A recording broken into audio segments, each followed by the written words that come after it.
नमस्कार भावांनो. तर सर्वात आधी तुम्हाला आणि तुमच्या परिवाराला व गुढीपाडव्याच्या आणि हिंदू नववर्षाच्या हार्दिक हार्दिक शुभेच्छा.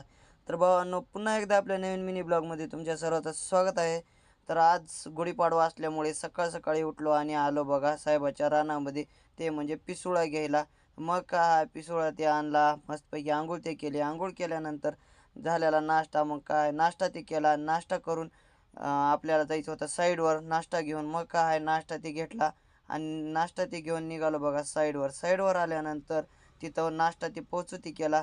आणि आज पोळ्याचा स्वयंपाक ते होता. मग काय पोळ्याचा स्वयंपाक असल्यामुळं तिथं नाश्ता ते लवकर दिलो आणि थेट आलो बघा आपापल्या कॅम्पवर आल्यानंतर गेलो बघा, आपल्याला पत्रवाड्या संपत्या पत्रवाड्या ते घ्यायला जायचं होतं. थेट गेलो बघा फॅक्टरीमध्ये गेल्यानंतर तिथं पत्रवाड्या दुरण ते घेतलं. दुरण ते संपलं तर मग काय तिथून घेतला आणि थेट आलो बघा आपापल्या कॅम्पवर आल्यानंतर दुपारचे वाजले 2 वाजल्यानंतर पोळ्याचा स्वयंपाक ते घेतला आणि थेट निघालो बघा आपल्या साईडवर, कारण की उशीर झालता आधीच. मग काय तिथं गेल्यावर सगळ्याला दिलो आधी. मग आम्ही सगळ्यांना बसून जेवण ते केलं. जेवण ते करून मग आलो बघा आपल्या कॅम्पवर आल्यानंतर बघा मला यायलाच वाजल ते भावांनो 5 वाजल ते. 5 वाजल्यानंतर थोडं थांबलो. मग काय 6 वाजले. 6 नंतर बघा सगळे सामसूम कसं झालंय, जसं दिवसा राहते तसं रात्री सगळे घरला गेलेले. आता नाईटचं काम ते चालू होतं. मला जायचं होतं डबे घेऊन रात्रीचे.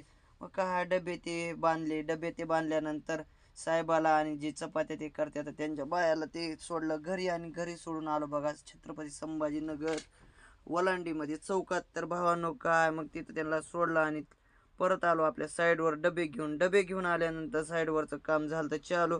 काय सोबत आणलं बघा कणस त्यांच्या शेतामधून कणस आणल्यानंतर ते भाजायचं म्हणले तर काय भाजत बसल्यानंतर मस्तपैकी कणस ते खाले आणि कणस खालून लावली आपली गाडी कडला. तर भावांनो, व्हिडिओ कसा आहे ते आवडला असला तर कमेंटमध्ये नक्कीच सांगा ना. आवडल्यास लाईक शेअर सबस्क्राईब करायला विसरू नका. भेटूया नेक्स्ट ब्लॉगमध्ये. तर बाय बाय.